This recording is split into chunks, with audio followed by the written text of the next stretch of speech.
¿Por qué Ladino nos vende obras de arte falsas en Animal Crossing?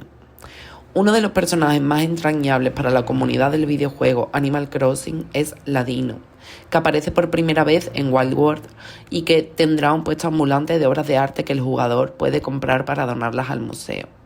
Ladino es lo que se conoce en el folclore japonés como kitsune, un zorro astuto cuya inteligencia se suma a su capacidad de crear ilusiones, transformándose en humano o materializando efectos de luces o fuego.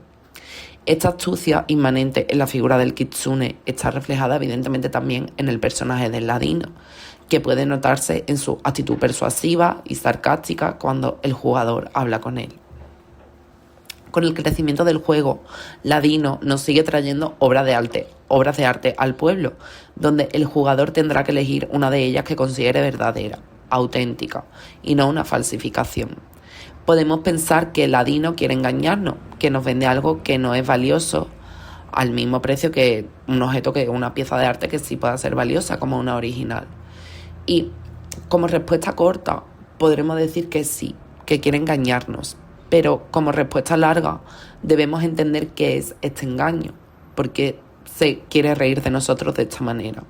Porque se ríe, pero no de que no sepamos distinguir una obra original de una falsa, sino que se ríe de nuestra cultura y cómo nosotros como occidentales hemos creado un concepto de autenticidad, originalidad o copia que es problemático en comparación con las que tienen otras culturas, como por ejemplo la china.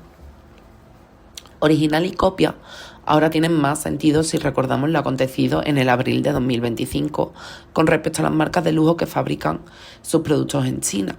Marcas de lujo como Fendi, Prada, Chanel o Dior fueron expuestas por fabricantes chinos en redes sociales ante la subida abusiva de aranceles impuestas a China por Estados Unidos o Europa.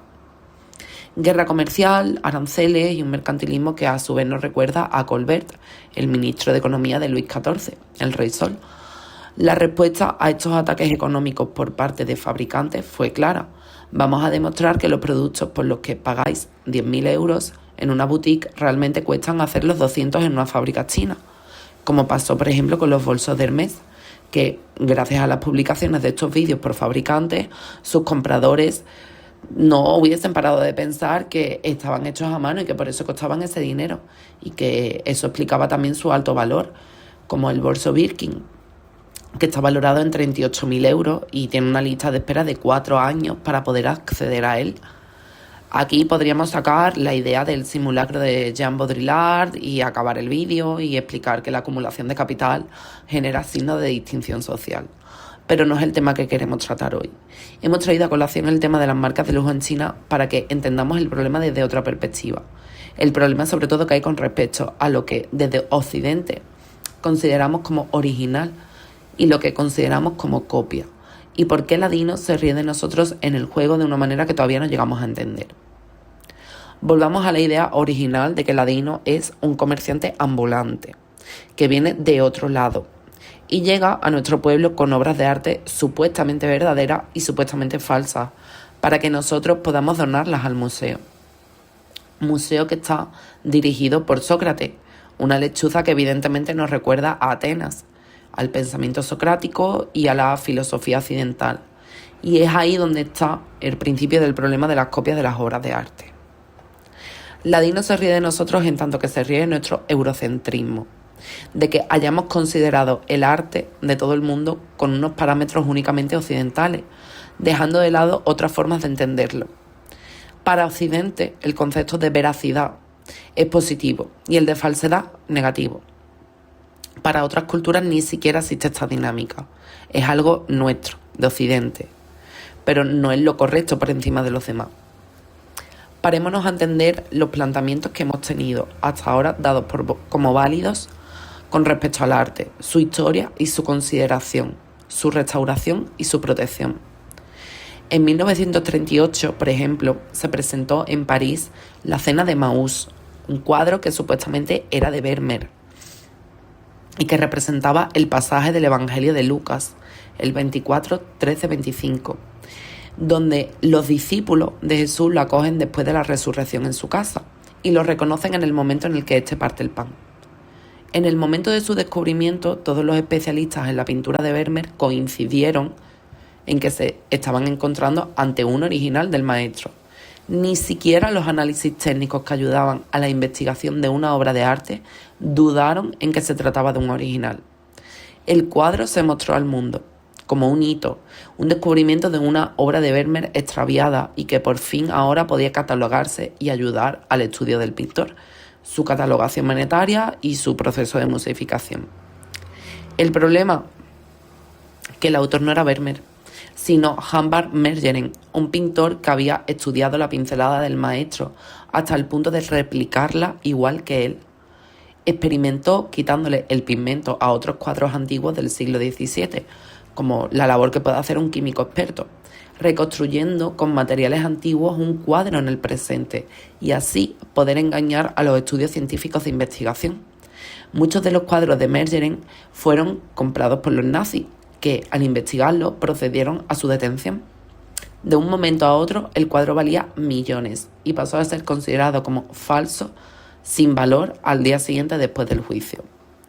Pero porque, de hecho, hasta que parece que lo que el ladino nos quiere hacer cuando nos vende una obra de arte en Animal Crossing es esto, que ni siquiera los críticos de arte o biógrafos del pintor son capaces de distinguir una réplica de un original, tampoco los estudios científicos. Pero ante todo nos tenemos que preguntar, ¿esto está mal? Vámonos a otro ejemplo más reciente. En 2007 se llevó a cabo una exposición en Hamburgo de los guerreros de terracota de la dinastía Qing, durante el periodo de Qin Shi Huang.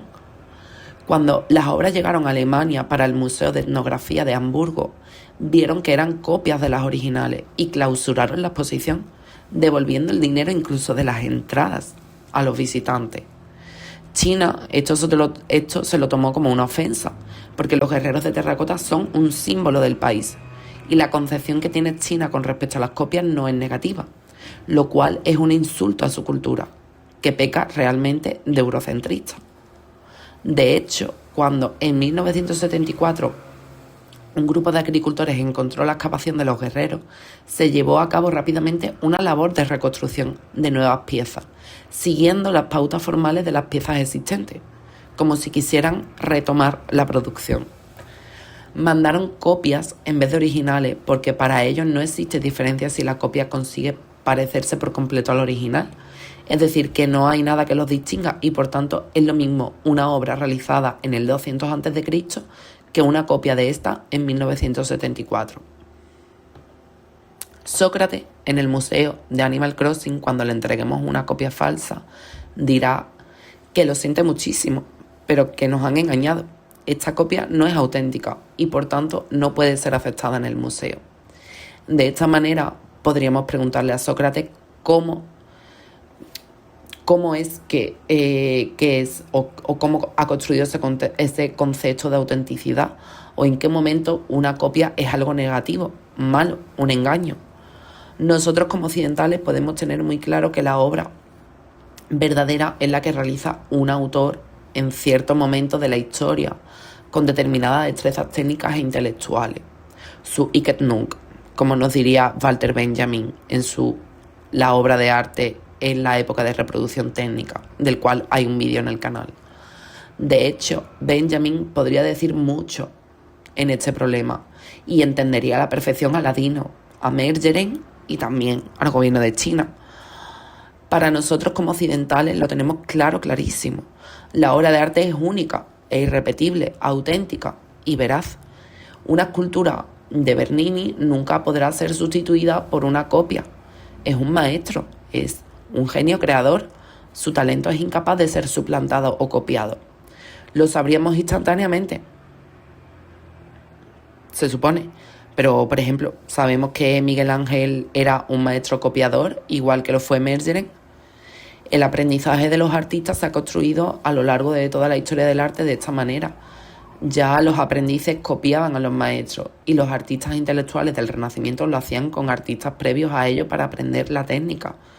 De hecho, nos diría Gauguin o Cézanne que es copiando e imitando la técnica del maestro como se llega a ser un maestro de la pintura, como por ejemplo hizo Gauguin con la Olimpia de Manet o como hacía Miguel Ángel, que también era un importantísimo copiador. El copiar a los grandes maestros ha sido siempre método de aprendizaje y de respeto. Una tradición histórica que se perdió en el momento en el que primaba más la subjetividad y visión del artista, entendiéndolo como único, en una lógica muy liberal e individualista.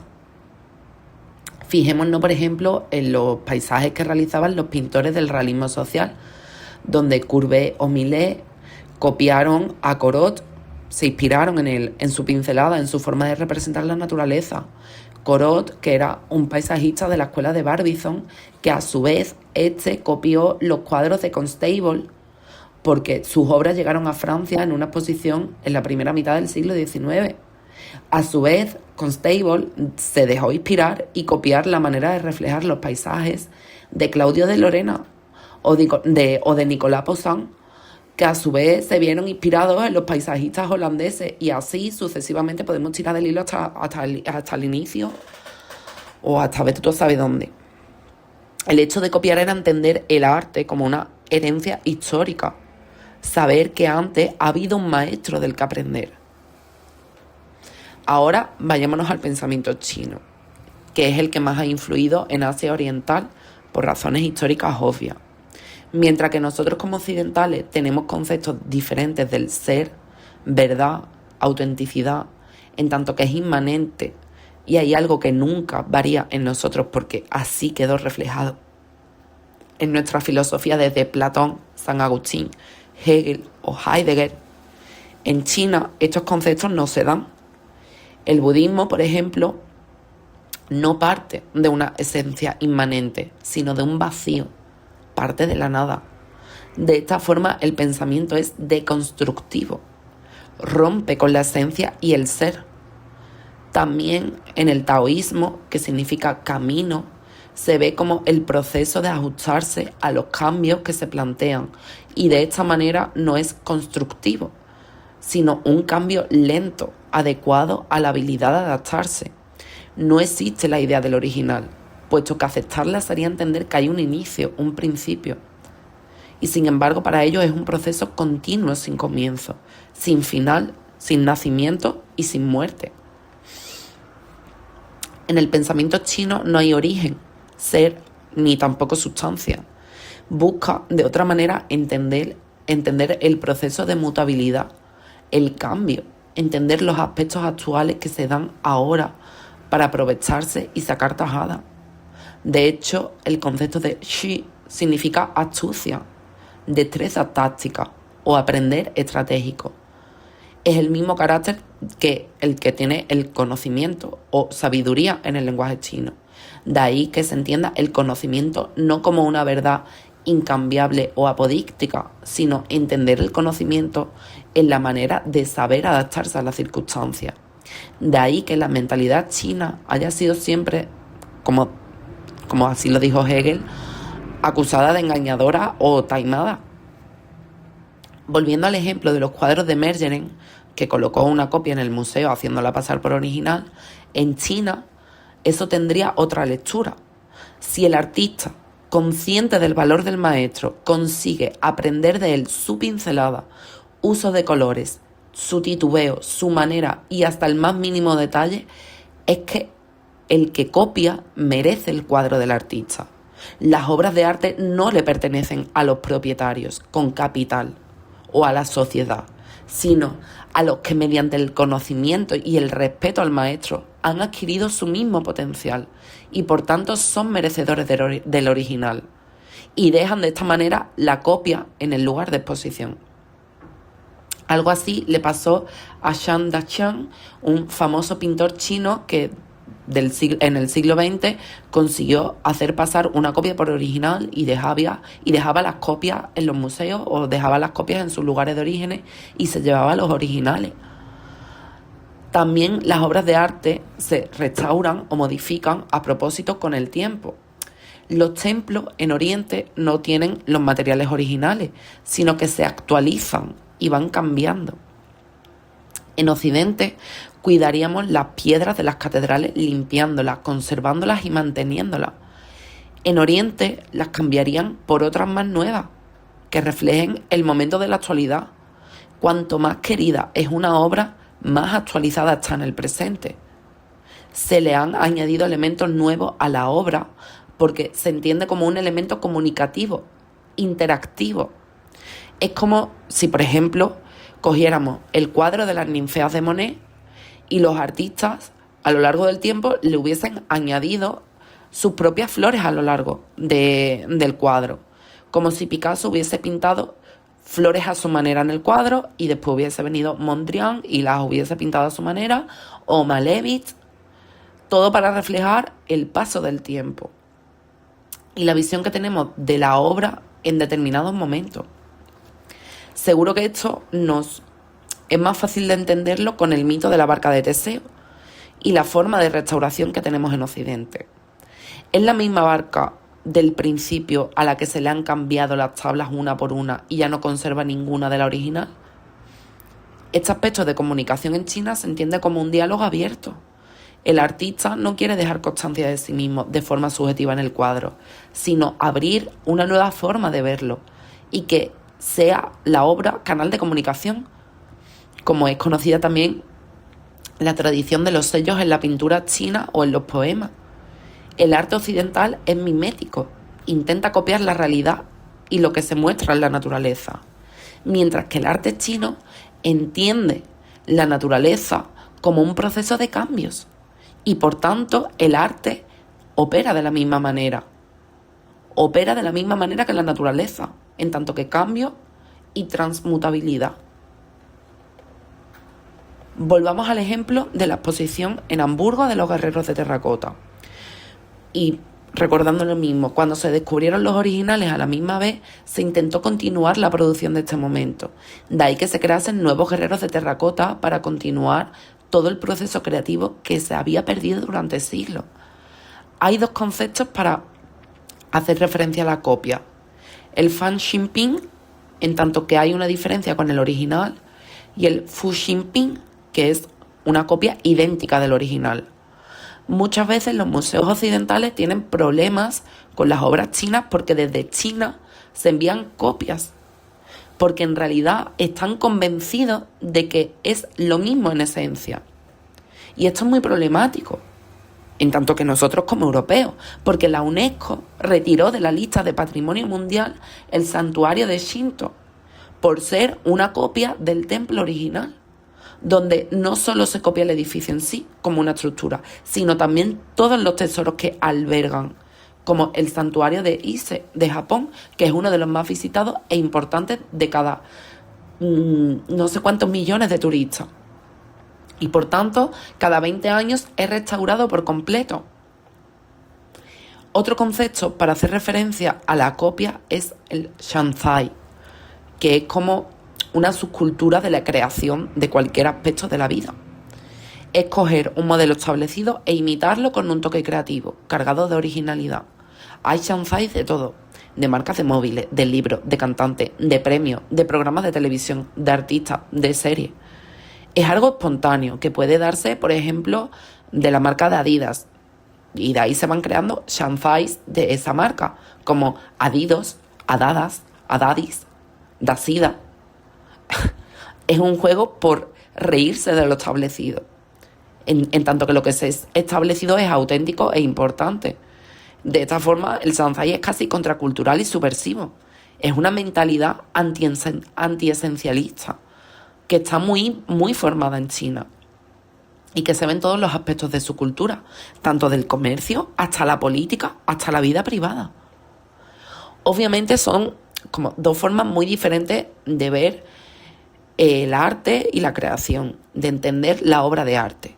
Y podemos decir que en Occidente nuestra forma de entenderla es mejor y sin embargo nos vemos agobiados por diversos problemas relacionados con las obras de arte. La continua restauración de las obras que están destinadas a perderse por la condición de sus materiales o la antigüedad que tienen es uno de ellos. La obra de arte en Occidente es entendida como si fuesen reliquias a conservar, mientras que en China se toma el concepto de la muerte de la obra de arte como algo necesario para su continuación. Un organismo vivo envejecido cuyas células han muerto por el paso de los años y que al hacerlo de nuevo en una copia puede descansar, dejándole el relevo a lo nuevo, como hace la naturaleza con los seres vivos. De hecho, eso es lo que se hacía con los templos que se consideraban antiguos, que el viejo se quemaba, todo lo combustible se quemaba y los metales se enterraban. Pero incluso en China esto está sufriendo un proceso de museificación como el que podemos tener en Occidente. Ante la alta demanda del turismo en Occidente, la obra de arte pasa a ser conservada a toda costa para que el turista disfrute como si de una atracción o parque temático se tratara. Todo esto del turismo pues nace en el siglo XVIII con el nacimiento de la arqueología y la historia del arte como disciplina, y se da también casualmente el Gran Tour, donde los estudiantes viajaban a ciudades históricas para aprender el funcionamiento de los antiguos. La museificación del pasado se presenta entonces como una momificación del arte, conservar lo que materialmente está destinado a la desintegración sería, por tanto, el atractivo comercial que pueden ofrecer las ciudades al turismo y al capital. De esta manera podemos llegar a entender mejor lo que supone que Ladino nos traiga obras falsas a Animal Crossing. Ya incluso podemos entenderlo de manera que no es visitante ajeno a la isla que nos quiere engañar. Ladino viene de otro lugar donde las copias de arte no es nada negativo, pero desde nuestro punto de vista eurocéntrico pensamos que todo es correcto en tanto que original y museo. Y de esta manera pues nos fustigamos en encontrar la obra original y pagamos grandes cantidades de dinero por ella y la condenamos a estar presente en un ambiente para el que no fue creada, vaciándola completamente de su significado, incluso. Es como Frankenstein. Buscamos una y otra vez darle vida a obras que ya han muerto. Conclusión a la que llega también John Ruskin, crítico de arte y teórico de la restauración de arquitectura del siglo XIX. Esa es nuestra idea como europeos del arte y eso es de lo que Aladino se aprovecha.